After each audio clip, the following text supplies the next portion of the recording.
আমার এত ইন্টারেস্টিং লেগেছে না, মামিফিকেশন, পিরামিডস, টেম্পলস, এত কিছু বড় বড় স্ট্যাচুস বানিয়েছে ওরা। তারপরে ওদের এত অ্যাডভান্স ছিল, কে তো বলে ওদের তখন থেকেই ওদের মোবাইল ছিল, এরকম থিওরি শোনা যেতে পারে। তারপরে এলিয়েন্স নাকি, ইজিপশিয়ান যারা আগে ছিল তারা নাকি এলিয়েন্স, এরকম অনেক থিওরি আছে। ওদের নাকি ইলেকট্রিসিটি ছিল। আমার মতে ওটা একটা মিথ, কারণ এখন কিংতুতের ঘোড়াতে তো আমিও গেছি, আমি ওর মমিও দেখেছি, পুরো কালো হয়ে গেছে মমিটা। দেখেছো তুমি? হ্যাঁ, মানে তুমি একটা জিনিস ভাবতে পারছো, একজন এত বছর আগে রুল করেছে তোমার সামনে শুয়ে আছে, মানে চিলস দেবেই আর কি। আমরা যারা ছিলাম সবাইকে বলছে যে এইটা হলো একটা রুম যেখানে পারফিউমের হাজার হাজার রেসিপি সব ইনস্ক্রাইব করা, কত ফোঁটা কোন জিনিস দিতে হবে সব ইনস্ক্রাইব করা। এবার নেপোলিয়ন যখন ইজিপ্টে এসেছিল, ওর আর্মি এটাকে তখন তো আবার ওরা ডিসকভার করে নিয়েছিল যে কি করে পড়তে হবে, তো ওরা এটাকে এসে দেখে, তারপর ওরা এটাকে ফ্রান্সে নিয়ে যায়। পারফিউমের এইটা থেকেই শুরু করে। আচ্ছা, তো original credit has to go to Egypt obviously.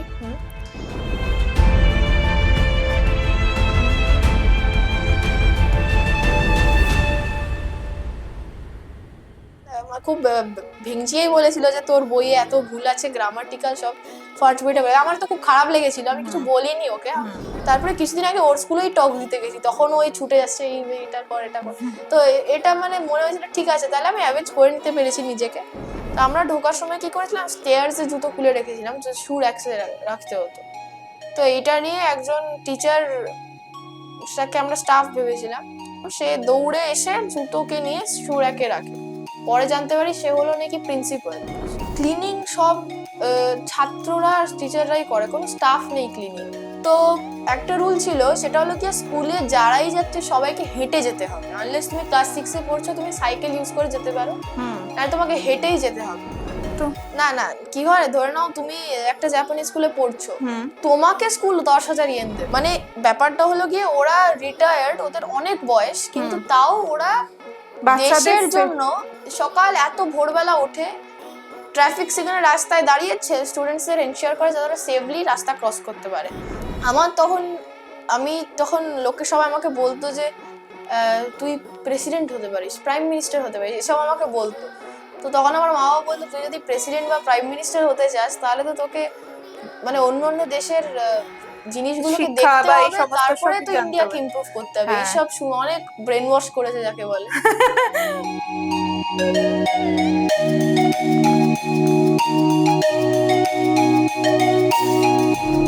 নমস্কার, আমি সোমা, দ্য স্টোরি বিহাইন্ড পডকাস্টের আরো একটা নতুন এপিসোড নিয়ে চলে এসেছি। সকলকে স্বাগত জানাই আমাদের এই এপিসোডে। তো আজকে আমরা যার ব্যাপারে কথা বলবো, যে আমাদের আজকে গেস্ট, অলরেডি আপনারা প্রিক্যাপে দেখে নিয়েছেন, তার এই অল্প বয়সে 12 বছর বয়স তার, সমৃদ্ধ চ্যাটার্জি। সে Asia book of records and India book of রেকর্ডসে তার নাম উঠেছে। তো সেই ব্যাপারে আমি এখন নতুন করে কিছু বলছি না, তবে হ্যাঁ, একটা কথা আমি বলতে চাই, যারা বাড়ির অভিভাবক আছেন বা যাদের বাড়িতে বাচ্চারা আছে, তাদের জন্য কিন্তু এই এপিসোডটা খুবই গুরুত্বপূর্ণ হতে চলেছে। তো অবশ্যই এপিসোডটা পুরোটা দেখুন, আর আমাদের চ্যানেলটাকে সাবস্ক্রাইব করুন, আর বেল আইকনে প্রেস করে দেবেন, যাতে আমরা নতুন ভিডিও আপলোড করলে আপনাদের কাছে সবার প্রথমে নোটিফিকেশন পৌঁছে যায়। আর এটা ছাড়াও যদি আপনাদের মধ্যে থেকে কারোর এরকম কোনো ঘটনা থাকে, বা আপনাদের জীবনের কোনো সাফল্যের ঘটনা থাকে যেটা আপনারা আমাদের মাধ্যমে তুলে ধরতে চান, তাহলে আমাদের স্ক্রিনে দেওয়া নাম্বারে যোগাযোগ করুন, আমরা চেষ্টা করব আপনাদের সঙ্গে কন্ট্যাক্ট করার। তো চলুন শুরু করি আজকের এপিসোড।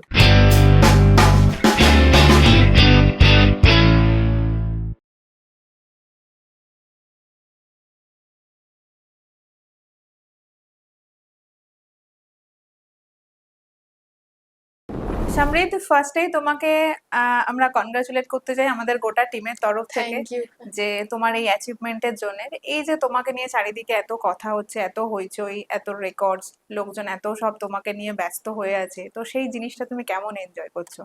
কেউ যদি আমাকে নিয়ে কথা বলে, সেটা ভালোই হোক বা খারাপই হোক, আমার পার্সোনালি মনে হয় যে আচ্ছা, তার মানে আমি কি এমন কিছু একটা করেছি যেটা ওদের হয়তো মানে মানে ভাল লেগেছে, নাহলে খারাপ লেগেছে, হয়তো এক কথায় বলতে গেলে মনে দাগ কেটেছে, তাই মানে কথা বলছে। তো আমার ভালোই লাগে কথা বলে। আমি তখন আবার ওদের বলি যে আমি এমন কিছু কি বড় করেছি, এটা তো মানে আমার বয়সে এরকম অনেকেই করে, মানে এমন কিছুই বড় না। তো হ্যাঁ, সেটাই আসলে সত্যি। কারণ যেই যত কথা বলুক, আমি এমন কিছু খুব বড় কিছু করে ফেলিনি আমার মতে। যেটা আমার বয়সে অনেকেই করে সেটাই করেছি। তো এবার ব্যাস, ভালোই লাগে লোকে কথা বলতে। লোকজন কথা বলছে, বেশ হ্যাঁ ব্যাপারটা এনজয় করছো। তুমি লেখাটা শুরু করেছিলে কত বছর বয়স থেকে? তখন তুমি আমি কোন ক্লাসে পড়তে? হ্যাঁ, আমি লেখা শুরু করেছিলাম 9 বছর বয়স থেকে জাপানে। আচ্ছা, তখন আমি তখন আমি ক্লাস জাপানে থাকতে তুমি তখন?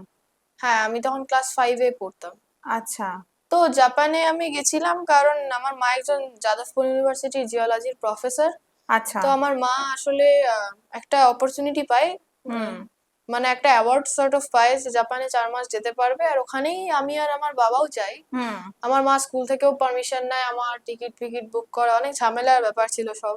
হুম, তারপরে ফাইনালি আমরা হিরোশিমাতে যাই, ওখানে সেটেল হই। তো হ্যাঁ, ব্যাপারটা এরকমই যে ওখানেই আমার বইয়ের লেখার ইচ্ছেটা আসে। সেটারও আচ্ছা। একটা গল্প আছে। গল্পটা শুনি একটু আমরা। হ্যাঁ, আসলে তখন আমার মা হিরোশিমা ইউনিভার্সিটিতে রিসার্চ করতো। আর এটা কত সাল হবে? এটা 2022। আচ্ছা, তখনও লকডাউন পুরোপুরি কেটে ওঠেনি। আচ্ছা, আচ্ছা। তখন হ্যাঁ, ঠিকই তো, তখন লকডাউন শেষ হয়নি। মানে জাপানে যাওয়ার আগে আমার মা আমাকে একটা ডায়েরি গিফট করেছিল, যাতে আমি প্রত্যেক দিনের ফিলিংস, এক্সপিরিয়েন্সেস এসব মানে নোট ডাউন করতে পারি। কারণ হুম, যখন আমি বড় হয়ে যাব তখন তো এগুলো সব ভুলে যাব না। তো তাই জন্য যাতে মনে করতে পারি, তাই জন্যই আমাকে এই একটা ডায়েরি দেওয়া হয়েছিল। তো এই ডায়েরিতে আমি মোটামুটি প্রত্যেকদিন, মোটামুটি না, আমি প্রত্যেক দিনই নোট ডাউন করতাম। ধরে নাও একদিন মিস হয়ে গেল, তারপরে তার পরের দিন আগের দিনেরটা করে নিতাম, তারপরের দিন সেই দিনেরটাও করতাম। হুম, তো এইভাবে আমি ডায়েরি মেনটেন করতাম। তো এক সন্ধ্যাবেলা আমি ডায়েরি লিখছিলাম, আমার মা হিরোশিমা ইউনিভার্সিটি থেকে আসে। হুম, তখন আমার মা এসে বলে যে জানিস এরকম একজন ছিল অ্যানি ফ্র্যাঙ্ক, সে লিখেছে diary of a young girl. Hmm, সে বেসিক্যালি ডায়েরি লিখতো। মানে আমার মা বলছিল ডায়েরি মানে কত কত ইম্পর্টেন্ট। ইম্পর্টেন্ট না, ঠিক ইম্পর্টেন্ট তো ডেফিনেটলি কয়েকটা অ্যাসপেক্টস থেকে, কত মানে একটা ওয়াইডলি সর্ট অফ, এটা তো মানে একটা widely use trend sort of, সবাই মানে সবারই জার্নালিং ডায়েরি এগুলো সবাই জানে, আর অনেকজন করে। তো এটাই বলছিল যে জানিস এরকম অনেকজন করে, ইভেন কি মানে অ্যানি হুম, ফ্র্যাঙ্ক একজন ছিল, diary of a young girl লিখেছে World War II এর সময়, হলোকাস্ট পিরিয়ডে লিখেছে। তো এইটা নিয়েই মা আমাকে অনেকক্ষণ বললো, আমি জানলাম যে অ্যানে ফ্র্যাঙ্ক একজন জুইশ গার্ল ছিল, যে হলোকাস্ট পিরিয়ডের সময় ডায়েরি লিখেছিল, অনেক কষ্ট করে সে বেঁচেছিল, তার ফ্যামিলি বেঁচেছিল, সব লাইটস অফ করে থাকতো পুরো দিন বাড়িতে, হুম, ওদের খাবারের শর্টেজ হতো, অনেক প্রবলেমস ছিল ওদের লাইফে। ইভেনচুয়ালি অ্যানে ফ্র্যাঙ্ক আনফরচুনেটলি আর ওর মাও মারা যায়, কিন্তু ওর বাবা বেঁচে ছিল। তো ওর বাবাই ওই ডায়েরিটাকে পাবলিশ করে। এখন কত ভাষায় যে ওই বইটা ট্রান্সলেট হয়ে গেছে, আবার রিপাবলিশ হুম, হয়েছে, কতজন ওইটাকে রিপাবলিশ করেছে, যেটা হুম। মানে খুব ফেমাস একটা বই, হলোকাস্ট নিয়ে ফেমাস একটা।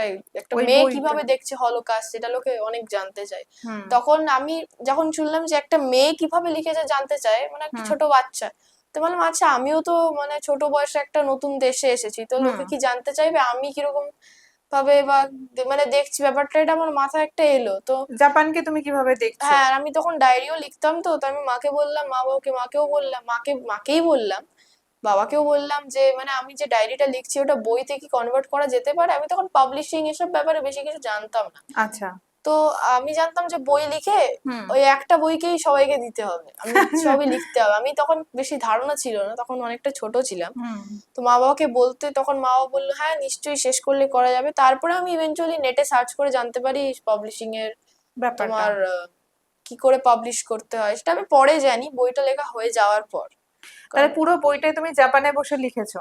পুরো বইটা ঠিক জাপানে বসে লিখিনি, জাপানে বসে আমি ডায়েরিটা মেনটেন করেছি। তো আচ্ছা। মানে আমি ওখানেও বই লেখা শুরু করে দিয়েছিলাম, যেদিন এই ঘটনাটা হুম, ঘটেছিল হুম, অ্যানি ফ্র্যাঙ্ক নিয়ে জেনেছিলাম, হুম। পরের দিনই প্রিফেসটা লিখেছিলাম, যেটা উম যেটা বইয়ের একদম বইটা প্রথম। দেখাও একটু। হ্যাঁ, প্রথমেই আছে মোটামুটি। তো বইয়ের ফ্রন্ট পেজটা একটু দেখাও আমাদের যে দর্শকদের উদ্দেশ্যে। এটা হলো বইয়ের ফ্রন্ট এটা পেজটা। তোমার ফার্স্ট বুক? হ্যাঁ। ফার্স্ট লেখা এটা? হুম। তো এইটা এখানেই প্রথমেই যে এই যে প্রিফেসটা আছে, এই যে অ্যাকনোলেজমেন্টস এর পরেই এই যে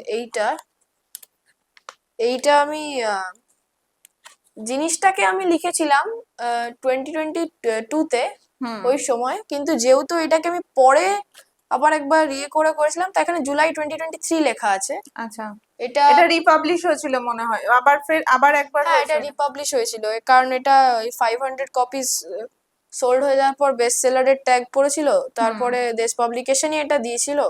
তারপরে এইটাকেও আমরা লিখেছি যে রিটেন বাই 10-year-old বয়, আর রিপাবলিশের একটা ডিফারেন্স অনেক জায়গায় চেঞ্জ করা হয়েছে। একটাও আর মেইনলি একটা জিনিস আছে, সেটা হলো গিয়ে এই যে লাস্ট একটা আমাদের ইয়াং মেট্রোতে টেলিগ্রাফে ইয়াং মেট্রোর দ্য টেলিগ্রাফে একটা কভার হয়েছিল, তো ওইটাকে ওই নিউজটাকে নিয়ে লেখা আছে। আচ্ছা। তো হ্যাঁ, এটাই রিপাবলিশড ভার্সন, আর আগের ভার্সনটা মোটামুটি আর নেই বলা যেতে পারে। এই যে তুমি জাপানে 4 মাস ছিলে, তো হুম। সেখানে কি তুমি স্কুলে ভর্তি হয়েছিলে, নাকি ওখানে শুধু মানে লেখালেখি এগুলোই করতে, আর যা মায়ের সাথে যেহেতু গিয়েছিলে তো শুধু মানে ভিজিট করা এগুলোই ছিল? তো বেসিক্যালি জাপানে যখন আমি আর আমার মা বাবা যখন যাই, হুম। তখন আমাদের একজন অ্যাসিস্ট করেছিল, সে হলো প্রফেসর কৌশিক দাস। আচ্ছা, তো সে মানে হিরোশিমা ইউনিভার্সিটির একজন প্রফেসর। আচ্ছা, আচ্ছা। তো সে আগে যাদবপুর ইউনিভার্সিটিতেও রিসার্চ করেছে। তো সে আমাদের এই ট্রিপটার জন্য হোস্ট হয়। আর এই ক্ষেত্রে আমি কৌশিক জেঠু ডাকি। আচ্ছা, আচ্ছা। কৌশিক জেঠু আমাকে অনেক হেল্প করেছিল জাপানকে অন্যান্য ওয়েতে এক্সপ্লোর করা, অন্যান্য জিনিস আমাকে শিখিয়েছিল, নতুন নতুন খুব ভালো ভালো হুম। জিনিস, অনেক নতুন নতুন খাবার খাইয়েছিল, জাপানিজ খাবার। তো এই জন্যই কৌশিক জেঠু আমাকে as I said Japan explore করতে নতুন নতুন ওয়েজে খুব হেল্প করেছিল। তো বেসিক্যালি কৌশিক জেঠুই আমাদের সিটি অফিসে একদিন নিয়ে যায়, আচ্ছা। কারণ আমাদের নাম রেজিস্টার করতে হবে হুম। এসব কারণে।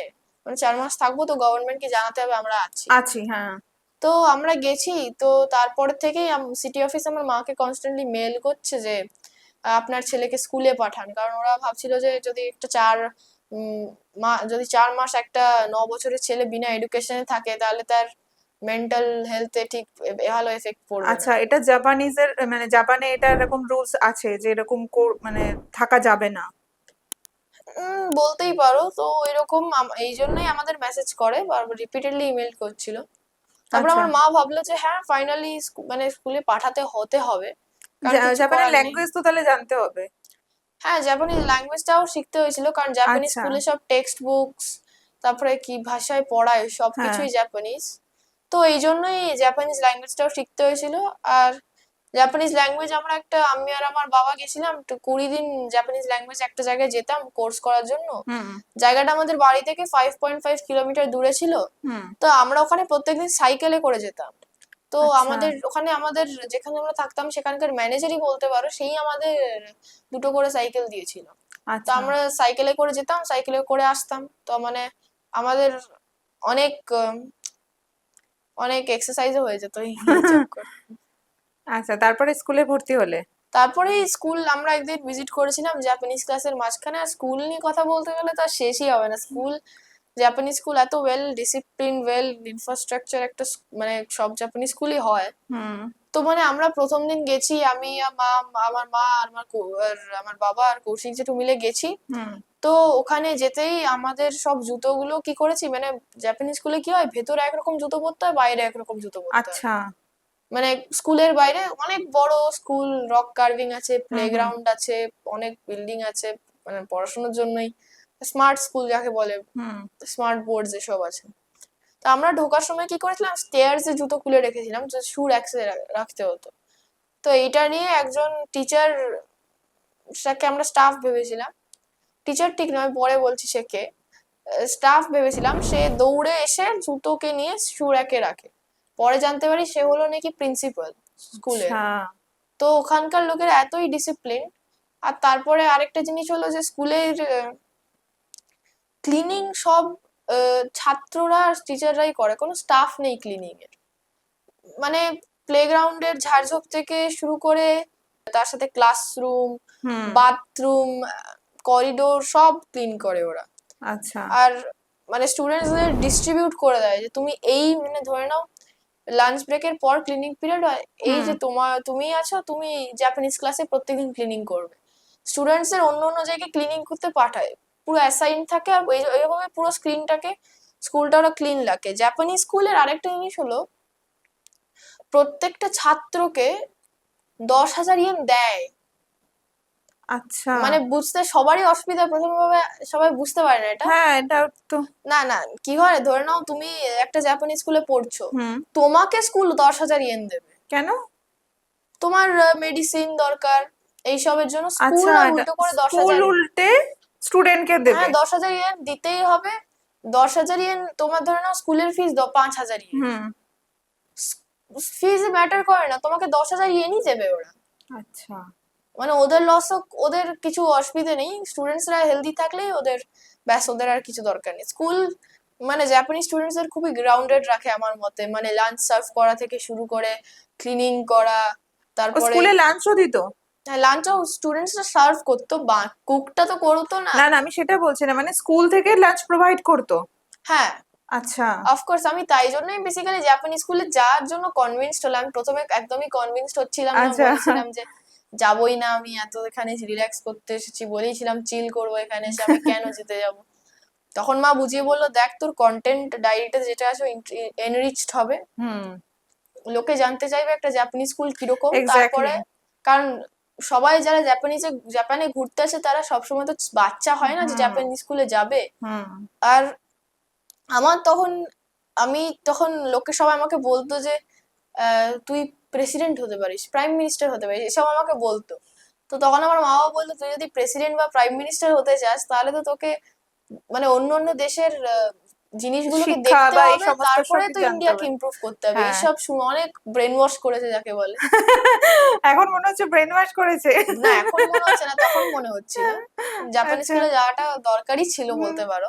আমার তো খুবই ভাল লেগেছে যেতে, যদিও মানে বাট অনেক। ওখানে যাওয়ার পর তোমার ওখানে খুব ভালো লেগেছে? হ্যাঁ জাপানি স্কুলের আরেকটা জিনিস আমি বলতে ভুলে গেছি, সেটা হলো গিয়ে জাপানি স্কুল আমাদের বাড়ি থেকে 2.5 কিলোমিটার দূর। তো 2.5 কিলোমিটার স্কুল আমাদের সবাই, আমার বাড়ি থেকে তো দূরে ছিল। হুম। তো একটা রুল ছিল, সেটা হলো গিয়ে স্কুলে যারাই যাচ্ছে সবাইকে হেঁটে যেতে হবে, আনলেস তুমি ক্লাস 6-এ পড়ছো তুমি সাইকেল ইউজ করে যেতে পারো, হুম। নাহলে তোমাকে হেঁটেই যেতে হবে। তো আমাকে সকাল আচ্ছা। একদম ভোরবেলা বেরোতাম, তো পুরোটা হেঁটে যেতাম। আমার অনেক দূর ছিল বাড়ি, তো মানে 2.5 হেঁটে যাওয়াটা মানে প্রত্যেকের ক্ষেত্রে। ক্ষেত্রেই কি এটা এক রুলস? হ্যাঁ, মানে কিন্তু আমি অনেক দূরে থাকতাম, সবাই স্কুলের খুব কাছে থাকে, মানে ধরে নাও 500 মিটার দূরে থাকে।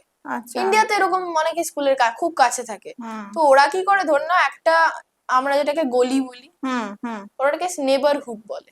আচ্ছা। মানে নেবারহুড ঠিক বলে না ওরা, ওদের ভাষায় ওদের ভাষায় ওটা অ্যাকচুয়ালি নেবারহুডই বলে। তো নেবারহুডে যারা নেবার আছে হুম। তাদের যে মানে অবভিয়াসলি মানে একই 500 মিটার দূরে স্কুল, তো বাচ্চাগুলো মোটামুটি ওই স্কুলেই পড়ে। তো সবাই কি করে, একটা গ্রুপ বানিয়ে রাস্তায় একসাথে হেঁটে হেঁটে যায়। আর সকাল সকাল অনেকে কি করে, যারা রিটায়ার্ড ধরে নাও, হুম। হুম। কাজ করতো আগে, তারা বয়স্ক বয়স্ক একদম ট্রাফিক সিগন্যাল দাঁড়িয়ে থাকে, যাদের স্টুডেন্টসরা ঠিক করে সেফলি স্ট্রিট ক্রস করতে পারে আচ্ছা। একা। তো জাপান এত সেফ, কারণ জাপান অনেক ক্রাইম অনেক কম, জাপানের ডিসিপ্লিনড একটা দেশ। তো এটাই আর কি ব্যাপারটা। মানে ট্রাফিক কন্ট্রোল করতো যারা রিটায়ার্ড পার্সন তারা? মানে না না, ট্রাফিক কন্ট্রোল ঠিক করে না ওরা, নিজেদের ওদেরকেও পে করে না, পে হয়তো করে বাট হুম। আমি জানি না ওটা। তো মানে ব্যাপারটা হলো গিয়ে ওরা রিটায়ার্ড, ওদের অনেক বয়স, কিন্তু হুম। তাও ওরা বাচ্চাদের দেশের জন্য সকাল এত ভোরবেলা ওঠে, ট্রাফিক সিগন্যাল রাস্তায় দাঁড়িয়েছে, স্টুডেন্টসদের এনশিওর করে যাতে ওরা সেফলি রাস্তা ক্রস করতে পারে। তো এইরকম যদি একটা দেশের মানুষ হয় এত ডিসিপ্লিন, ভাবনা চিন্তা তাহলে এরকম ভাবনা ওয়ে অফ থিঙ্কিং এরকম, তাহলে নিশ্চয়ই দেশটা নিশ্চয়ই অনেক আগে ডেভেলপ। আগে আগে এগোবে। তো ব্যাপারটা এরকমই ছিল। তো জাপানি স্কুলে প্রত্যেকদিন 2.5 কিলোমিটার হেঁটে যেতাম, আসতাম। হুম। যাওয়াটা মা বাবার সাথে যেতাম, আসাটা একাই, একা না বাবার সাথে আসতাম।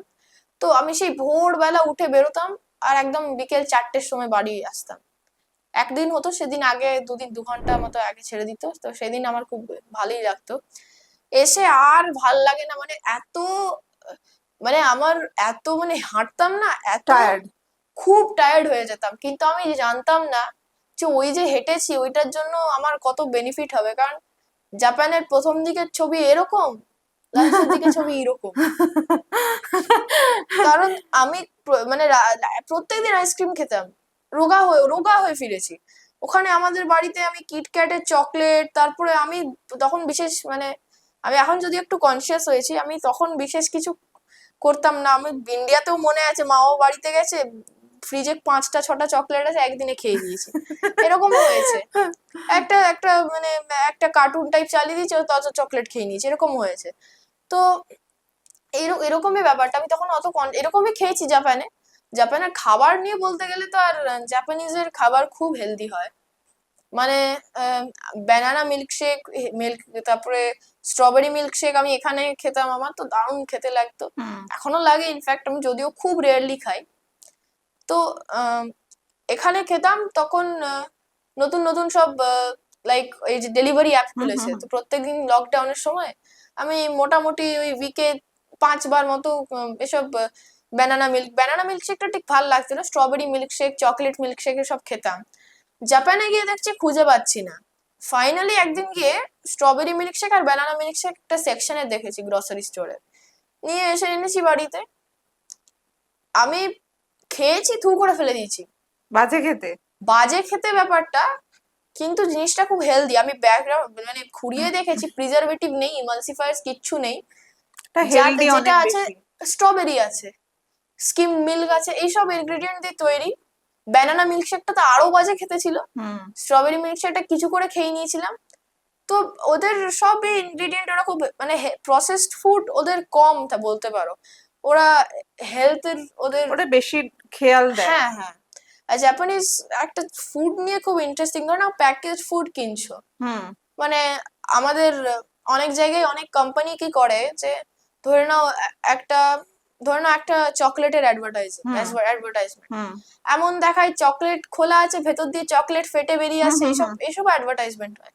কিন্তু জাপানে একটা রুল আছে যে ধরে নাও একটা চকলেটের অ্যাডভার্টাইজমেন্ট এক্স্যাক্টলি যেরকম কভারে দেখতে এক্স্যাক্টলি ওইরকমই দেখতে হবে। ধরে নাও তুমি একটা লজেন্স, একই সাইজ, একই হাইট, আচ্ছা, মানে ধরে নাও এরকম একটা লজেন্স, তো এর পাশে এরকমই একটা হবে, মানে অ্যাকচুয়াল প্রোডাক্ট আর অ্যাড এর মধ্যে কোনো পার্থক্য থাকবে না। হ্যাঁ, কোনো পার্থক্য থাকবে না। জাপানিজ অ্যাড গুলো খুব মিনিমাল হয়, জাস্ট এরকম প্রোডাক্টটাকে দেখায়, এরকম কিছু করে গোল গোল পাখি খাচ্ছে, ভাল লাগছে, এরকমই হয়।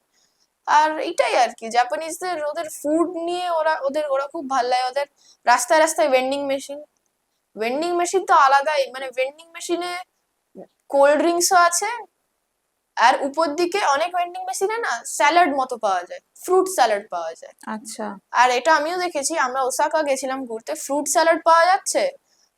আমি তো কিনে খাইনি, বইতে তাই লেখা নেই। ফ্রুট স্যালাড হচ্ছে উপরে একটা ঢাকনা আছে, ঢাকনার মধ্যে আবার চকলেট দেওয়া আছে, এটা আমি পরে জানতে পেরেছিলাম, ওই ফ্রুট স্যালাডটা দেখেছি আমি। মানে ধরে না ফ্রুট স্যালাড এরকম খুললে তো মানে এরকম ঢাকনা আছে, উপরে ঢাকনার মধ্যে একটা চকলেট সিরাপ আছে, ওটাকে ঢেলে, আর চকলেট সিরাপটা কিন্তু ডার্ক চকলেট সিরাপ, কোনো অ্যাডেড সুগার নেই। আচ্ছা, তো ওরা এতটাই হেলথ কনসিয়াস। তো আর রাস্তায় তুমি যেতে যেতে ধরে নাও, ওদের তো খালি খাবারের ভেন্ডিং মেশিন থাকে না, ওদের ভেন্ডিং মেশিনে অনেক রকম জিনিস থাকতে পারে, যেরকম টিস্যু পেপার, ওয়েট টিস্যুস, এরকম অনেক কিছু জিনিস থাকে। তারপরে ওই ফ্যান, এরকম ওই ছোট ছোট ফ্যানগুলো, সব ভেন্ডিং মেশিন এগুলোও বিক্রি হয়। আচ্ছা, আমরা যেটা ভেন্ডিং মেশিন বলতে বুঝি যে খালি খাবার থাকবে, সেই ব্যাপারটা ওদের জন্য না। আর জাপান এত ক্লিন দেশ, জাপানকে নিয়ে বলতে শুরু করলে তো অনেকক্ষণ বলে আচ্ছা, তুমি এই যে স্কুল করতে, হ্যাঁ, এবার স্কুল করে স্যাটারডে সানডে কি ওদের ওরকম কি অফ থাকতো, নাকি স্যাটারডে সানডে স্কুল হতো? না না, জাপানি স্কুলে স্যাটারডে সানডে অফ থাকতো। আমার তো স্কুলে এমনি যে অবস্থা ছিল, আমি স্যাটারডে সানডে যদি যেতাম আমি আর বেঁচে থাকতাম না। না, সেটাই জিজ্ঞেস করছি, তুমি তাহলে মানে বাকিটা যে না দেশটাকে ঘুরতে হবে, ঘুরে দেখতে হবে, স্কুল করলে তো তুমি আর ঘুরতে পারবে না। স্কুলটা আমি অ্যাকচুয়ালি লাস্ট দিকে জয়েন করেছিলাম, বইটা পড়লেই বুঝতে পারবে, স্কুলে লিভ নিয়েও ঘুরতে যেতাম। আচ্ছা, আর অনেক লিভ নিয়েছিলাম, আমার তো স্কুল নিয়ে লিভ নেবো মানে অনেক আনন্দ। আর স্কুলটা আমরা জয়েন করেছি তার আগে অনেক ঘুরে নিয়েছি, আর মেন ঘুরেছি স্কুলটাকে একদিন, এক এক দু সপ্তাহ লিভ নিয়ে ঘুরেছিলাম, ওসাকা গেছিলাম তখন। স্কুল লিভ দিয়েছিল তখন? তো স্কুলের আসলে গোটা ব্যাপার। আরেকটা জিনিস বলছি, স্কুলটা আমার জন্য খুব এক্সস্টিং ছিল পার্সোনালি। তারপর আমি রিয়েলাইজ করেছি না, এটা ভালোই হয়েছে। প্রথমে এত সকালে উঠতাম, আর তারপরে আমাকে তো আবার এনজয়ও করতে হবে। বাড়িতে এসে আমি দুপুরবেলা ঘুমোতাম না, কারণ দুপুর কি বিকেল হয়ে যেত আস্তে আস্তে। হ্যাঁ। আমি বাড়িতে ঢুকেই পুরো দিন ল্যাপটপ দেখতাম, আমার স্যাটিসফাইং লাগতো, আমি স্কুলে এতক্ষণ সময় কাটিয়েছি, ভালোই লেগেছে। তারপরে ঘুমোতাম, ঘুম থেকে মানে উঠতাম, মানে চোখ এরকম করে উঠছি, কিছু করে আবার হেঁটে হেঁটে, আর ভাল লাগছে না, হেঁটে হেঁটে যাচ্ছি, প্রত্যেকদিন একঘেয়ে ভাত আর বাটার খেয়ে যাচ্ছি, তারপরে আবার বাড়িতে আসছি। না, জাপানের খাবার খুব ভালো, বলে লাভ নেই। তো হ্যাঁ, খুব হেলদি এবং খুব পরিপাটি একটা হ্যাঁ শহর। আমি বলছি, আমার স্কুলে যখন প্রথম দিন গেছিলাম দিয়েছিল, আমি মানে অনেক জায়গায় বলি যে দিয়েছিল এরকম এরকম এরকম, কিন্তু আমি অর্ধেক সময় ভুলেই যাই যে মানে এক্সাক্ট, মানে অনেক কিছু দিয়েছিল, কয়েকটাই ডিশ মনে পড়ে, মাথায় আসলে, মানে ফিশ ফিঙ্গার দিয়েছিল, হুম। চিকেন ছিল, স্যালাড ছিল, মিল্ক ছিল, আর রাইস ছিল। আমার আচ্ছা জাপানিজে লাঞ্চে ফেভারিট লাগতো কারি আর রাইস। আচ্ছা, ওটা কিরকম? ওটা কারিটা মানে অরেঞ্জ অরেঞ্জ ইয়েলো টাইপ কারি, ওটাকে তোমাকে রাইসের বোলে ঢেলে খেতে হবে। আচ্ছা। তো এটা নিয়ে আমি লিখেছিলাম আম, প্রথম দিন যখন আমি খেয়েছিলাম, আমি কি করেছিলাম, মানে কারিটাকে রাইসে ঢালতে, আমি রাইসটাকে কারিটাতে, এরকম কিছু একটা মিসআন্ডারস্ট্যান্ডিং হয়েছিল। তারপরে মনে হয় ঝাড়ও খেয়েছিলাম, সে আর কি করা যায়। আর আমি জাপানিজ স্কুল নিয়ে বলি একটা কয়েকটা জিনিস, সেটা হলো গিয়ে, ফার্স্টলি একবার কি হয়েছে, আমি তো জাপানিজ স্কুলে কোনো পড়াশোনা করতাম না বিশেষ, আমি কিছুই করতাম না, টেস্ট হলে আমি বাথরুম চলে যেতাম, এইসব করতাম, আমার একদম ইন্টারেস্ট নেই। ওদের বায়োলজিতে খালি পোকা নিয়ে লেখা আছে, ওদের একদিন বায়োলজির টেস্ট হয়েছে, আমি তো মানে সব মাথার উপর দিয়ে যাচ্ছে, একেই সব কাঞ্জিতে লেখা। জাপানিজ ল্যাঙ্গুয়েজে আসলে কি হয়, মানে ধরেন আমাদের এবিসিডি আছে, হুম হুম। এরকম ওদের দু ধরনের এবিসিডি আছে। আচ্ছা। মানে ধরে নাও এবিসিডি ওদের একই জিনিস, কিন্তু অন্য ওয়েতে রাইটিং, আর ওদের গোটা গোটা একটা ওয়ার্ড, যেটাকে একটা লেটারে ওরা রিপ্রেজেন্ট করে, ওটাকে কাঞ্জি বলে। তো আচ্ছা, কাঞ্জিতে মানে আমি দুটো যে তুমি বলছো, এবিসিডি দুটো এবিসিডি ভার্সন। এরকম, হ্যাঁ দুটো হ্যাঁ। ভার্সন, আরেকটা থেকে কাঞ্জির, মানে একটা গোটা ওয়ার্ডটাকে সেটাকে বলে কাঞ্জি, যেটা একটা গোটা ওয়ার্ড একটা লেটার হিসেবে রিপ্রেজেন্ট করা হয়, ওটাকে বলে কাঞ্জি। কাঞ্জি দিয়ে ক্যালিগ্রাফি করে জাপানিজরা। আচ্ছা তো কাঞ্জিতে সব লেখা, কাঞ্জি তো মানে 500, অনেকের ওখানে অনেক স্কুলে আবার ক্রেজ আছে, আমি 300টা কাঞ্জি জানি, স্টুডেন্টসরা বলছে, আমি আচ্ছা 500 খানা জানি। আচ্ছা। ওদের ইভেন্টুয়ালি এটা একটা কম্পিটিশনের মতো ব্যাপার। হ্যাঁ, এবার কাঞ্জি মানে বেসিক কাঞ্জি কয়েকটা ইউজ হয়, জাপানের একটা কাঞ্জি আছে। তো এরকমই আর কি, ধরে না একজনের নাম দেবপ্রিয়, হুম। মানে এখানে দুটো শব্দ থাকে, কি হলে দেবের প্রিয় প্রিয়। যেটা, হুম তো ওরা কি করবে, এই নামটাকে দুটো কাঞ্জিতে লিখবে, নাম ঠিক না, ধরে না একটা জায়গার নাম হুম এরকম, তো ওরা এই জাপানের নামের মিনিংটা আমি ঠিক ভুলে গেছি, ধরে নাও একটা কান্ট্রির নাম দেবপ্রিয়, ওটাকে জাপানিজে লিখতে হয়, তো এর একটা কাঞ্জি হবে, আর প্রিয়র একটা কাঞ্জি হুম। হবে, তো টোটাল এটা দুটো মিলে একটা ওয়ার্ড হবে, একটা গোটা ওয়ার্ড। তো দুটো কাঞ্জি দিয়ে একটা নাম রিপ্রেজেন্ট করে দিচ্ছে, অনেক সময় একটা কাঞ্জি ইউজ হয়, ডিপেন্ড করছে তোমার একটা নামে অরিজিনালি দুটো ওয়ার্ড থাকে কিনা একটা ওয়ার্ড থাকে। তো এইভাবে ওরা কাঞ্জি দিয়ে নামও লিখে দেয় অনেক সময়, ব্যাস এটাই আর কি। আর জাপানিজ স্কুলে যখনই লাঞ্চ সার্ভ করা হতো, তো স্টুডেন্ট সিটার্সরা পিক করতো, সবাই হাত তুলে বসে থাকতো, আমি হাত তুলতাম না। হুম। যখন পিক করতাম আমি সবসময় বাথরুমে চলে যেতাম, আর কেউ যদি বাথরুমে যেত না, তাকে আবার লাঞ্চ নিতে হতো না। আমার একটা এটা সর্ট অফ ফোবিয়া টাইপ আছে, মানে আমি একটা ট্রেতে কোনো খাবার নিয়েছি, আমার মনে হয় উল্টে পড়ে যাবে। আচ্ছা। তো আমি কি করতাম, মানে তাকে ডেস্কে রেখে দিতে হয়, যে ক্লাসে নেই ওই সময়। হুম তো আমি এরকম কোনায় এরকম উঁকি মেরে দেখতাম যে আছে, এখনো দিয়েছে, তো উঁকি মেরে দেখতাম হ্যাঁ একজন মেয়ে এসে রেখে দিচ্ছে, তারপর আমি ক্লাসে ঢুকতাম, তারপরে খেতাম, তারপরে আমি আবার উঠে যেতাম। অনেক আচ্ছা। সময় আমি এত বাজে ছেলে আমি নই, তো আবার অনেক সময় আবার নিয়েও নেয়। তো ব্যাপারটা এরকমই আর কি। তো এইরকম করেই এই জাপানি সব স্কুলে ঘটনা সময় সব কাটিয়েছি। লেখা আছে তোমার জাপানের হ্যাঁ বইটাতে? সব লেখা আছে, আমি অ্যাকচুয়ালি স্কুলের পার্টটা অনেক ডিটেলে লিখেছি, কারণ আমি স্কুলে হজবরল বলছে অর্ধেক জিনিস আমি বুঝতে পারছি না, আমি জাপানিজের বেসিক্স গুলোই শিখেছিলাম, আর ওরা খুব অ্যাডভান্স জাপানিজ বলছে, তা আমি কিছুই বুঝতে পারছি না, কিছু বোঝার চেষ্টাও করছি না, আমার কি হবে পড়ে, আমার তো ওই দিকে ইন্ডিয়াতে ফিরে এসে যে স্কুলে পড়ছি সেই স্কুলেরই সিলেবাস পড়তে হয়। তা আমি কি করতাম, স্কুলে ডায়েরি নিয়ে যেতাম, তো ওরা টিচার যা বলছে বলছে, আমি ডায়েরি খুলে আমার, ধরে নাও একটু আগে আমার একটা বন্ধু তো উড়ে গেল, হুম। খুব ডিটেলে আমি লিখতাম, আর সেই সময় আমার এই হচ্ছে, আমি এই ক্লাসে বসে ডায়েরি লিখছি, এরকম করে লিখতাম। আর আমাদের লাঞ্চ ব্রেকে খাবার হয়ে গেলে, ধরে নাও দুধ, হুম। জাপানিজ দুধ দারুণ খেতে, খাঁটি গরুর দুধ যাকে বলে, মিষ্টিও হয় কিন্তু চিনিও অ্যাডেড নেই, ওই রকম। তো ওই রকম দুধ তো আবার চিল্ড মিল্ক আমাদের সার্ভ করতো। ব্যাপারটা ছিল যে ধরে নাও তুমি লাঞ্চ ব্রেক দুটো ভাগে ডিভাইডেড থাকে মোটামুটি, অর্ধেক থাকে খাওয়ার জন্য, হুম। অর্ধেক থাকে খেলার জন্য, আচ্ছা। Sort of. তো অর্ধেকের মধ্যে তুমি যদি খেয়ে নাও, হুম। তাহলে তুমি কি করতে পারো, তুমি ধরে নাও কেউ একজন অ্যাবসেন্ট, সে যে দুধটা খাবে সেটা রাখা থাকে, তুমি স্টোন পেপার সিজার্স করে ওই দুধটাকে নিতে পারো, নিজে খেতে পারো। তো আমরা অনেকজনের এই কম্পিটিশন থাকতো, 5-6 জন মিলে স্টোন পেপার সিজার খেলছে, আমিও খেলেছি 5, আমার হাইয়েস্ট উইন স্ট্রিক ছিল 5। ফাইনালি তারপরে আমি হেরে যাই, একজন বন্ধুই হারিয়ে দেয়। আর ওদের মাঝে মাঝে আমাদের জেলিও দিত, আর জেলি ওদের চিট ডে হিসেবে দিত, ধরে নাও মাসে 3বার জেলি দিত। আচ্ছা। আর জেলি ওখানে দারুণ খেতে, ওখানে সব খাবারই দারুণ খেতে। তারপর তুমি যখন 4 মাস কমপ্লিট হলো এখানে কলকাতাতে ফিরলে, হুম, ফেরার পর ওই ডায়েরিটা থেকেই বই প্রকাশ হলো তোমার, তাই তো? সেটাই হয়েছিল। এসে আমার আবার PT2 এক্সামিনেশনস ছিল, তো অনেকটা চাপ পড়ে গেছিল।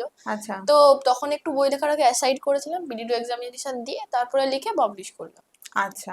ওই পরের এবার বছর পাবলিশ। এবার এই পাবলিশ করার পরে ফার্স্ট বই পাবলিশড হয়ে গেল, তারপরে সেকেন্ড বইয়ের জন্য ইন্সপিরেশন কিভাবে আসলো?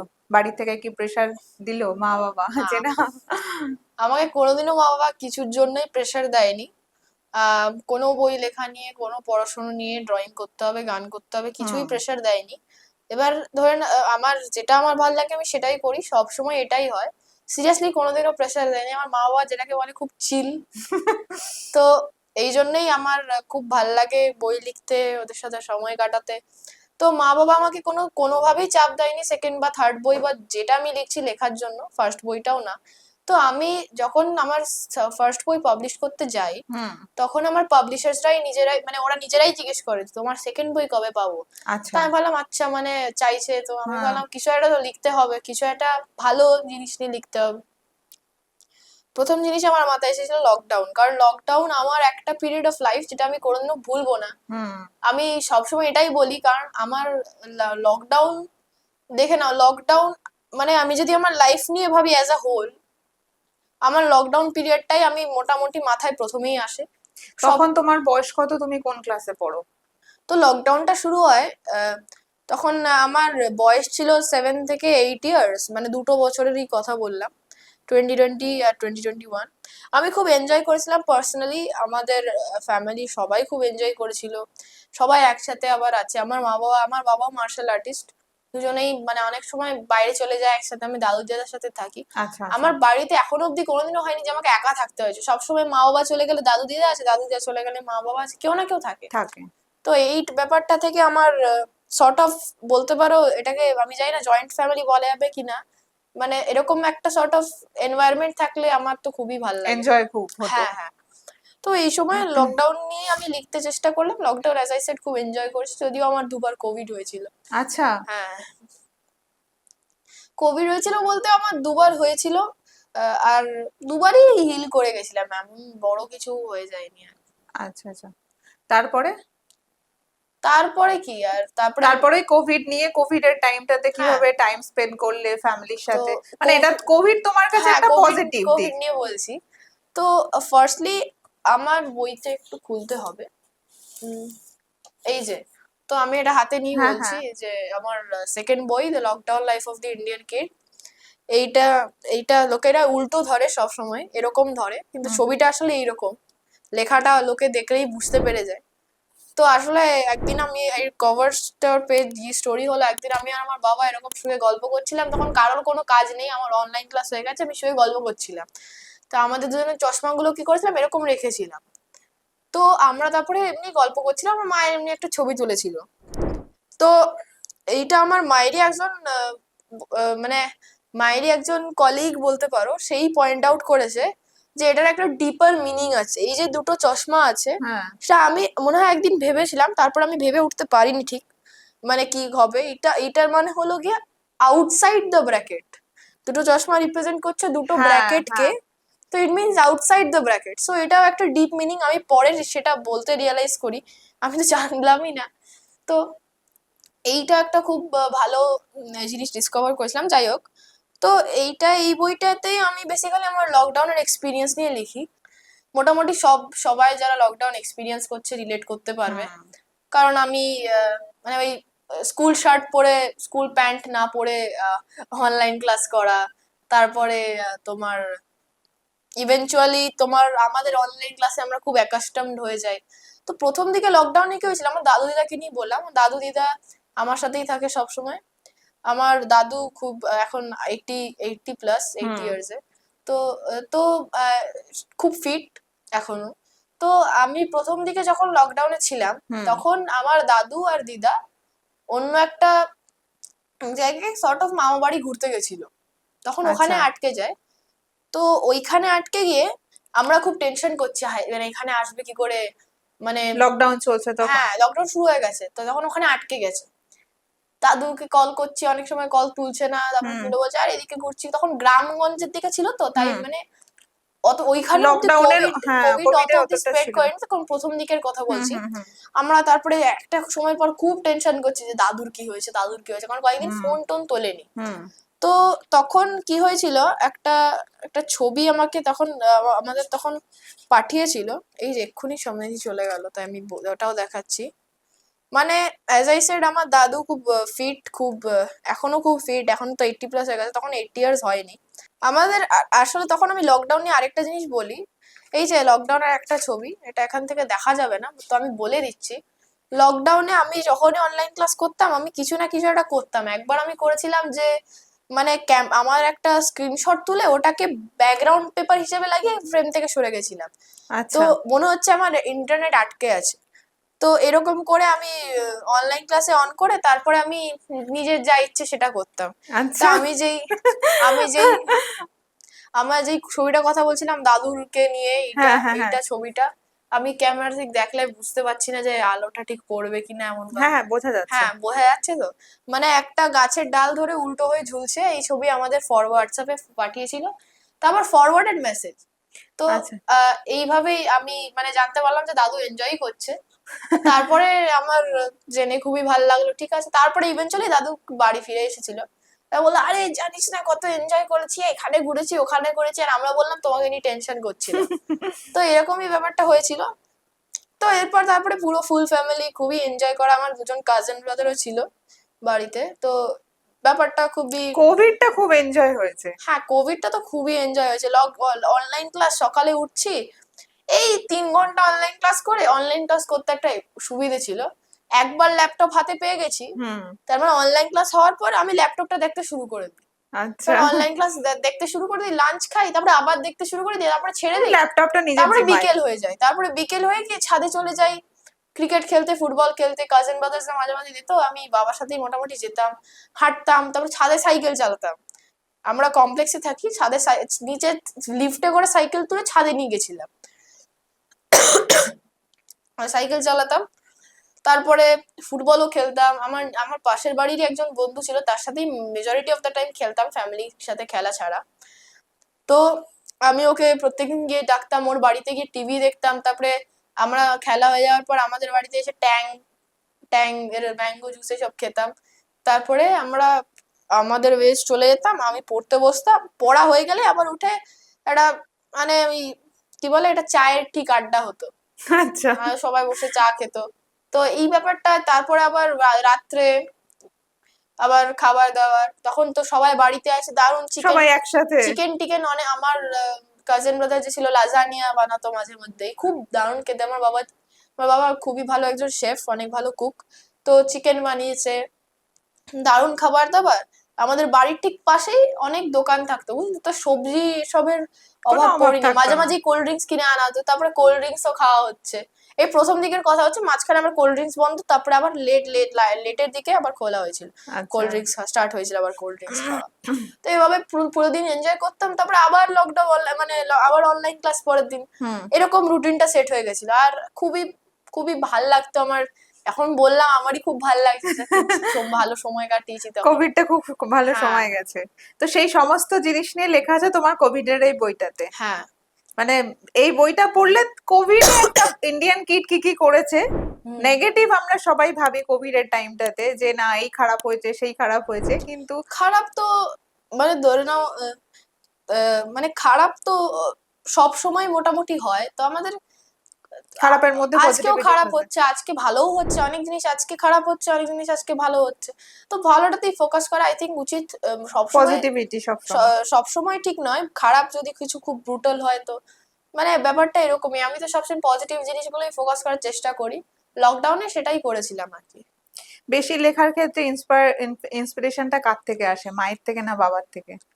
লেখার ক্ষেত্রে আমাকে দুজনেই ইন্সপায়ার করে, খুব মোটিভেট করে যে দেখ তোর মধ্যে মানে আমি যখন বলি যে দেখো আমার ইচ্ছে করছে লিখতে, কিন্তু আমি মানে আমি লিখে উঠতে পারছি না, হুম।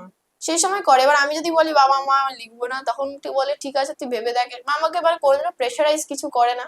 ইভেন কি আমি যখন আমার থার্ড বই হুম। ইজিপ্ট, ইজিপ্ট নিয়ে যেটা আসবো আমি, ইজিপ্টের কথাতেই। ঠিক আছে এখন না, এখন দূরে থাকছি। হ্যাঁ, তো আমাকে কোনোদিনও সেভাবে প্রেশারাইজ করে না, আমাকে ইন্সপায়ার তো ডেফিনেটলি করে। আমাকে তো প্রথমে ওরাই ইন্সপায়ার করে, মানে ওরা ইন্সপায়ার করে বলতে ওরাই তো অ্যানে ফ্র্যাঙ্ককে নিয়ে গল্পটা বলে, ওরা না বললে তো আমি ইন্সপায়ার হতামই জানতে না। পারতে না। তো এইভাবে ইন্সপায়ার তো ডেফিনেটলি মা বাবা দুজনেই ইকুয়ালি করে। আমি তারপর ইজিপ্টের ভাবনাটা কি করে আসলো? আমি সেকেন্ড বই প্রকাশ হয়ে গেল। হ্যাঁ, আমি কোনো রকম বায়াস করব না, কারণ আমি যদি বায়াস না করি, আমি যদি বায়াস করি তাহলে দুজন থেকে বেনিফিটস নিতে পারবো না মানে। তো এরকমই আছে। এটা কিন্তু সব কিডসদের জন্য মেসেজ যাচ্ছে। হ্যাঁ এবার সেকেন্ড বই তারপরে প্রকাশ হলো একই পাবলিশারের থেকে হ্যাঁ, তো? দিস পাবলিশার্স, হ্যাঁ। হুম। তারপরে ইজিপ্টের ভাবনাটা কি? এটা হলো তো কবে প্রকাশ পেলো এটা? লকডাউনটা 2024, সরি 20, আমি 2023? না 2024 এই প্রকাশ পেয়েছে। আচ্ছা। তো এটা মানে আহ, এটা আমি 11 বছর বয়সে লিখেছিলাম। তো এটা হলো আমার থার্ড ইজিপ্ট। বই, the Indian kid in Egypt. এটার জন্যই সমস্ত রেকর্ড। হ্যাঁ, এশিয়া এটা বুক অফ। খুব সবারই পছন্দ হয়েছে যারাই এটা পড়েছে। এটা খুব মোটা বই, 12 দিনের বই, 12 দিন গেছিলাম ইজিপ্ট। হুম। তো এটা দেখাই যেতে পারে যে জাপানের এই বইটা 4 মাসের এরকম সাইজ, আর এটা 12 দিনের এরকম সাইজ। ডিফারেন্সটা হলো জাপানে আমি আমার এক্সপিরিয়েন্সটা লিখেছিলাম, আর কয়েকটা জায়গায় গেছিলাম সেই জায়গার এক্সপিরিয়েন্স। কিন্তু ইজিপ্টে আমি কি করেছিলাম, ইজিপ্টে আমরা টানা ঘুরেছিলাম। ইজিপ্টের ভাবনাটা প্রথমে আসলো কোথা থেকে? ধরেন আমার না অ্যাকচুয়ালি ডিফারেন্ট ডিফারেন্ট ফেজ যায়। আচ্ছা। তো আমার হিস্ট্রির তো ফেজ স্টার্ট হয়ে গেছিল জাপানে, যা শুরু করতেলাম, কারণ জাপানে আমি অ্যাটম বম ডোম গেছিলাম, ওটাকে নিয়ে বলতে শুরু করলে তো শেষই হবে। তো অ্যাটম বম ডোম তো আমি ঘুরেছিলাম, তারপর থেকে আমার হিস্ট্রিতে খুব ইন্টারেস্টিং লাগে হিস্ট্রি। তো তারপরে আমি ধীরে ধীরে অ্যাটম বম ডোম, তারপরে ওয়ার্ল্ড ওয়ার 2, তারপরে সব পড়তে পড়তে পড়তে পড়তে আমি আলেকজান্ডার দ্য গ্রেট, নেপোলিয়ন এসবও পড়েছি, ক্লিওপ্যাট্রা, মার্ক অ্যান্টনি এসবও পড়েছি, জুলিয়াস সিজার, তারপরে এসব পড়েছি। আর আমার মধ্যে হিস্ট্রি আর লিটারেচার না খুব কানেক্টেড, তো আমার দুটোই ইন্টারেস্টিং খুব লাগে। ভালো লাগে। তো তারপরে ইভেনচুয়ালি আমি এন্ড আপ করেছি ইজিপ্টে, ইজিপশিয়ান সিভিলাইজেশনে এন্ড আপ করেছিলাম। আমার এত ইন্টারেস্টিং লেগেছে না, মামিফিকেশন, পিরামিডস, টেম্পলস, এত কিছু বড় বড় স্ট্যাচুস বানিয়েছে ওরা। তারপরে ওদের এত অ্যাডভান্স ছিল, কে তো বলে ওদের তখন থেকেই ওদের মোবাইল ছিল, এরকম থিওরি শোনা যেতে পারে। তারপরে এলিয়েন্স নাকি ইজিপশিয়ান যারা আগে ছিল তারা নাকি এলিয়েন্স, এরকম অনেক থিওরি আছে। ওদের নাকি ইলেকট্রিসিটি ছিল, এরকমও সেই সময় এরকমও থিওরি আছে। থিওরি গুলো আমি বলছি না রিয়েল, বাট এরকম লোকে এত অব্দি ভাবনা চিন্তা ভাবনা করতে চিন্তা পারে, মানেই কিছু একটা আছে ওদের মধ্যে, যে ওরা ডেফিনেটলি। ডিসকভার করেছে যে ইজিপ্ট নিয়ে এমন কিছু। তো ব্যাপারটা হলো ইজিপ্ট নিয়ে যে এত থিওরি এগুলো অ্যারাইজ করেছে, ডেফিনেটলি ইজিপ্ট এত একটা ভাস্ট, এত রিচ হিস্ট্রি, সেরকম একটা দেশ, তাই জন্য। হ্যাঁ, ইজিপ্টের এই যে তুমি পড়াশোনা করলে তারপর ইজিপ্টে গেলে, ইজিপ্টের কিভাবে কি কোথায় ঘুরলে সেগুলো একটু বলো। তোমার কিরকম এক্সপিরিয়েন্স হলো, কিভাবে শুরু করলে? তো প্রথমেই আমি বলি যে আমি আমার মা বাবাকে বলি যে ইজিপ্টের কি বই লিখতে হবে, তখন মা বাবা বললে হ্যাঁ তুই চাইলে লিখিস, আমরা কোনো জোর করবো না। তো আমি ভাবি তাহলে, তারপরে বললাম তাহলে তো আমার লিখতেই হবে। তারপরে আমার ফ্যামিলি মেম্বার্স যারা বলতে পারো জয়েন্ট ফ্যামিলির দিক থেকে যারা, তারা যখন জানতে পারলো, তারা তো বললো হ্যাঁ লেখ, আমরা খুব এক্সাইটেড সবার। জানার জন্য, হ্যাঁ, বইটা পাওয়ার জন্য। কারণ এইটা সবারই মানে ভালো লেগেছিল। তো আমার তারপরে মনে হলো না সবাই আমার থেকে এত কিছু এক্সপেক্ট করছে, আমাকে ভালো লিখতেই হবে। তো আমি টানা লিখেছি প্রত্যেক দিন, মানে মোটামুটি প্রত্যেক দিন না, এত এনজয় করেছি, সেই ভোরবেলা বেরোচ্ছি রাত্রেবেলা ঢুকছি, এরকমও হয়েছে। তো আমি খুব টাইট শিডিউলে আমরা খুব টাইট শিডিউলে ইজিপ্ট ঘুরেছি, মোটামুটি পুরোটাই ঘোরা হয়ে গেছে, পিরামিড থেকে শুরু করে যত রকমের আবু সিম্বল টেম্পল বা ফিলে টেম্পল। বাট আমার মনে একটা জিনিস খুব দাগ কেটেছে, সেটা নিয়ে কেউ জানেই না। তো বলো তোমার কোন কান্ট্রি পারফিউম সবচেয়ে ভালো বানায়? ফ্রান্স, অবভিয়াসলি সবাই জানে ফ্রান্স। তো জিনিসটা গিয়ে আমরা একটা টেম্পলে গেছিলাম, হুম ওই ওখানকার টেম্পলে একটা রুমে গেছি, ভর্তি ইনস্ক্রিপশন, একটা দেওয়াল হুম এরকম ইনস্ক্রাইব করা সবকিছু এরকম। তারপরে আবার নাম্বারিংও করা আছে, আমি নাম্বারিংটা ওদের জানতাম, হিরোগ্লিফিক্স পড়েছিলাম, তাই বললাম এটা কি, গাইডকে জিজ্ঞেস গাইড বলছে বলছি, আমি খুব অধৈর্য অবভিয়াসলি। হুম তো তারপরে আমাকে বলছে যে উম আমরা যারা ছিলাম সবাইকে বলছে যে এইটা হলো একটা রুম যেখানে পারফিউমের হাজার হাজার রেসিপি সব ইনস্ক্রাইব করা, কত আচ্ছা ফোঁটা কোন জিনিস দিতে হবে সব ইনস্ক্রাইব করা। এবার নেপোলিয়ন যখন ইজিপ্টে এসেছিল, ওর আর্মি এটাকে তখন তো আবার ওরা ডিসকভার করে নিয়েছিল যে কি করে পড়তে হবে, তো ওরা এটাকে এসে দেখে, তারপর ওরা এটাকে ফ্রান্সে নিয়ে যায়। কপি ঠিক করেনি, ওটা ওটা বলবো না আমি, হুম ওরা নিজে থেকে অনেক কিছু বানিয়েছে, এটা ওরা ফ্রান্সে নিয়ে যায়। এবার ওই এইভাবেই ওরা মানে পারফিউমের এইটা থেকেই শুরু করে। আচ্ছা তো original credit has to go to Egypt Egypt obviously. তো ইজিপ্টে আমি অনেক জায়গা ঘুরি, অনেক টেম্পলস ঘুরি, নাইল রিভার এত ভালো, এত ভালো একটা এত নীল, মানে আমি তো বিশ্বাসই করতে পারছিলাম না, এত পুরো নীল, নীল নদ যেটাকে বলে, হ্যাঁ হ্যাঁ পুরো নীল নদ, ওটাই আমি পারফেক্ট জিজ্ঞেস করতে যাচ্ছিলাম, নীলনদটা নিয়ে বলো কিছু। Perfect perfect name. আমি একটা কবিতাও লিখেছি আমার বইতে, সেটা আহ, সেটা আমি অ্যাকচুয়ালি এইটা লিখেছি কারণ আমি ভেবেছিলাম যে কবিতাটা যদি লেখা হয় তাহলে ডেসক্রিপশনও হয়ে যাবে আর লোকেদের পড়তেও ভালো লাগবে। তোমার কি মনে হচ্ছে সেটাও প্রকাশ পাবে? হ্যাঁ, তো এরকম দুটো জায়গায় কবিতা লেখা আছে, দেখেছি আমি, খুব সুন্দর। রেড সি একটা জায়গায় আর একটা নাইল রিভার। তো এটা নিয়েই বলার ছিল।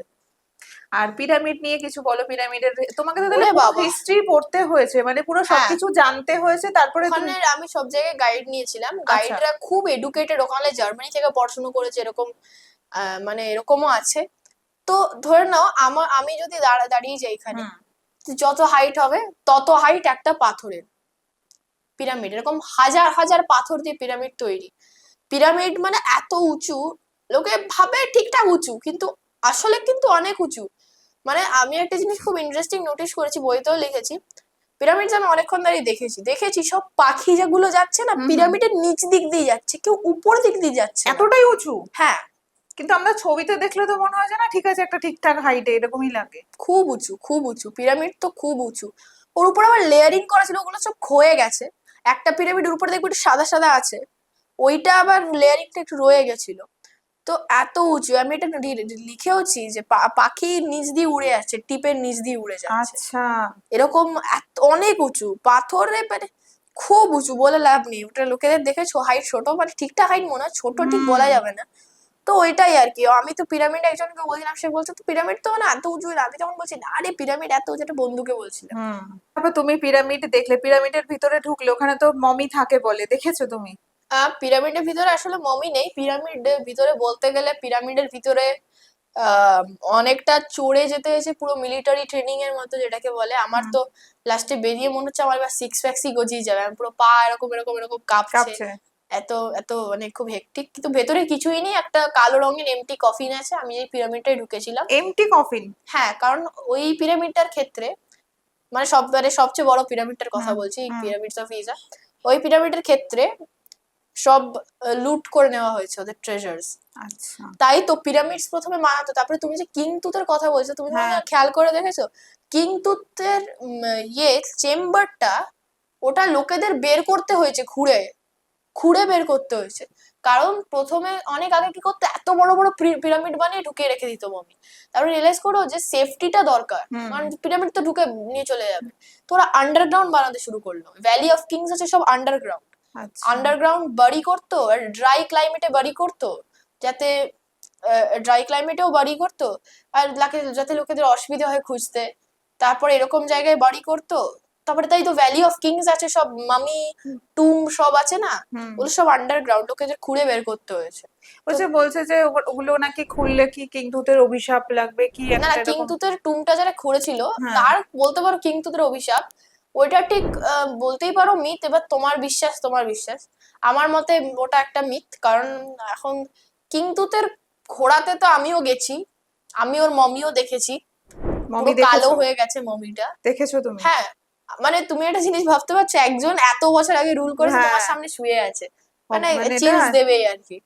তো এরকম চাদর বিছানো এরকম এরকম শুয়ে আছে, ওর খুব ভালো মমিটা প্রিজার্ভ বডি ওর, মোট বলতেই পারো। চোখ একটু একটু খোলা আছে, চোখের মনি তো আর নেই বলতেই পারো। এত তো বছরের। হ্যাঁ, তো ওরা পুরো কালো হয়ে গেছে চামড়াটা, চাদর বিছানো আছে, কিন্তু একটা ওটার আছে। আর ওর গোল্ডেন মাস্কও দেখেছি। এবার অভিশাপ লাগলে তো মানে হাজার হাজার টুরিস্ট লাগছে, সবার তো আর সেটাই। অভিশাপ লাগছে না বলতে পারো। তো হয়তো ছিল, আগে ছিল, এখন আর নেই বলতে পারো হয়তো। তাহলে ইজিপ্টের কথা তো তুমি অনেক কিছুই বলে দিলে অলরেডি, তোমার বইতে আরো নিশ্চয়ই অনেক বেশি বেশি লেখা আছে। তো বইটা, এই বইটা কোথায় পাবে মানুষ? আহ ইজিপ্ট নিয়ে যে বইটা আছে এই বইটা, প্লাস তোমার আরো যে দুটো বই আছে এই বইগুলো যদি। এগুলো অনেক ওয়েবসাইটে আছে। ফার্স্টলি সেরকম একটা ওয়েবসাইট হলো মাতৃভাষা.com, মানে মেনটা হলো অ্যামাজন হুম, বইগুলো। অ্যামাজনে বইগুলো পাওয়া যাবে, তোমার হ্যাঁ, এই তিনটে বই অ্যামাজনে পাওয়া যাবে তো? তারপরে অনেক অন্য ওয়েবসাইটে আছে, যেরকম দেশ পাবলিকেশনের অফিসিয়াল ওয়েবসাইট, তো তারপরে বইচিত্র বলে একটা ওয়েবসাইট, এরকম অনেক আচ্ছা, ওয়েবসাইটেই অ্যাভেলেবেল আছে। তো দেব দেব পাবলিকেশনের ওয়েবসাইট থেকেই পাবে তো হ্যাঁ হ্যাঁ এটা? প্লাস অ্যামাজন থেকেও পাবে এই বইগুলো। এই বইটার জন্যই তো তোমার রেকর্ড হয়েছে এশিয়া বুক অফ রেকর্ডসে আর হুম, ইন্ডিয়া বুক অফ রেকর্ডসে, এই বইটার জন্যই তো। হ্যাঁ হ্যাঁ। তো সবার কাছে, আহ, আমার দর্শকের কাছে অনুরোধ রইলো বইটা একবার পড়ার জন্যে। এটা সম্পূর্ণ ওর ভাবনা চিন্তা থেকে করা, খুব সুন্দর, আমি একটু হ্যাঁ, একটু দেখলাম। আমার মতে আসলে এই বইটা মানে যদি কেউ পড়ে তাহলে তার ইজিপ্টের মাইথোলজি, হিস্ট্রি আর আমার এক্সপিরিয়েন্স সঙ্গে সিনারিক বিউটি সব একটা আইডিয়া চলে আসবে। এন্টার একদম হ্যাঁ, ইজিপ্ট। আর আই থিঙ্ক মানে আমার লোকেদের পড়তেও ভালো লাগবে, কারণ যারাই আপাতত পড়েছে সবারই পজিটিভ রিভিউ। তো দেখা যাক কিরকম আসলে রিভিউ আশা আসে। করি খুব ভালো হবে। হ্যাঁ, রিভিউ দেখা যাক কিরকম আসে। আর এই যে তুমি তোমার Asia book of records, India book of records হওয়ার পরে বিভিন্ন স্কুলরা তোমাকে ডাকছে সেখানে স্পিচ দেওয়ার জন্য, হুম। তোমার সামনেই তোমার এজের এতজন স্টুডেন্টরা বসে আছে, তাদের সামনে তুমি পাওয়ার পয়েন্টের সমস্ত কিছু দেখাচ্ছো, তো তোমার কিরকম লাগে তখন? ফার্স্টলি সবাই আমাকে খুব, স্কুলে যারা আছে বন্ধু সবাই আমাকে খুব এক্সট্রোভার্টেড ডাকে। আমি মানে মানে খুব আমি ইন্ট্রোভার্ট যারা, আমি ওরকম ঠিক নই। মানে আমি এরকম হয়, রাস্তায় যাচ্ছি একটা ছেলেকে চিনি না, হাই ভাই কিরকম আছিস, এরকম আমি করি মাঝে মাঝে। তো মানে লোক সবাই আমাকে ডাকে খুব এক্সট্রোভার্টেড। আই থিঙ্ক এটা কাজে আসে, কনফিডেন্সটা পাই অনেক অনেক ক্ষেত্রে, অনেক জায়গা থেকে। তো আমি একবার কথা বলা স্টার্ট করে দিলে তখন কনফিডেন্ট লাগে। কারণ আমি ধরে নাও কথা বললাম, হুম। যারা বসে আছে তারা যদি রিয়াক্ট করে হ্যাঁ, তাহলে একটা ইজি ইজি ভাব আসে যে আচ্ছা না কথা ওরা বলতে মানে হ্যাঁ শুনছে। শুনছে কথা। এবার প্রথম টক দিতে গিয়ে খুবই নার্ভাস লেগেছিল, কিন্তু তারপরে আর লাগেনি, এমন কিছুই না। এখনো পর্যন্ত কতগুলো স্কুলে গেছো? এখনো পর্যন্ত 7টা স্কুলে যাওয়া হয়েছে। কোথায় কোথায়? আম, কয়েকটার নাম নিচ্ছি, সেটা হলো গিয়ে একটা হলো গিয়ে তোমার বিড়লা বয়েজ স্কুলে, আচ্ছা। তারপরে শ্রী শিক্ষায়তনেও গেছি, তারপরে বিড়লা গার্লস, তারপরে আমরা ওই এসপিকে জৈনে গেছি, বিডিএম ইন্টারন্যাশনাল আমি যে স্কুলে সেটারই একটা ব্রাঞ্চে গেছি, এরকম অনেক স্কুলেই গেছি। তো এই যে তোমার এজে যারা আছে, যারা তোমার এজে বা তোমার থেকে একটু কম এজ বা একটু বেশি এজ, যারা পড়াশোনা করছে, হুম। তাদের উদ্দেশ্যে তুমি কি বলতে চাও? এখন যেটা হয়েছে বেসিক্যালি ব্যাপারটা কি, সবার কাছে একটা কি, মানে তুমি অজুহাতও বলতে পারো, বা এটা কি বলবো, যে পড়াশোনা করেই সময় পাচ্ছি না, তো এত কিছু আর করবো কি করে? তো সেই ক্ষেত্রে তো তুমি কি মানে বল? কিছু করার জন্য ইচ্ছেটা দরকার। ধরে নাও আমি এটাই বলছি, ধরে নাও কারোর ভিডিও গেম খেলতে খুব পছন্দ, বা আচ্ছা ওটা এক্সাম্পলটা ছেড়ে যদি বলি কারণ স্পোর্টস ফুটবল খেলতে খুব পছন্দ করে, তো দেখা যাবে যে সে পড়ছে, হুম। তো সময় বের করে ঠিক ফুটবল খেলে নিচ্ছে। তোমার যদি ইচ্ছে আছে ওর খেলার, তাই বাট তোমার যদি বই লেখার ইচ্ছা থাকে তুমি ডেফিনেটলি লিখতে পারবে, কেউ জোর করে তো আর লেখানো যাবে না। তো ডেফিনেটলি। জোর করে কিছুই হবে না, জোর করে উল্টো কি হবে, ওর আর ভাল লাগবে না লিখতে, ও বাজে করে লিখবে, এরকমই হবে ব্যাপারটা। মন থেকে ইচ্ছেটা না হলে ভালো লেখা হয়ও না, সেটা আমার ক্ষেত্রেও।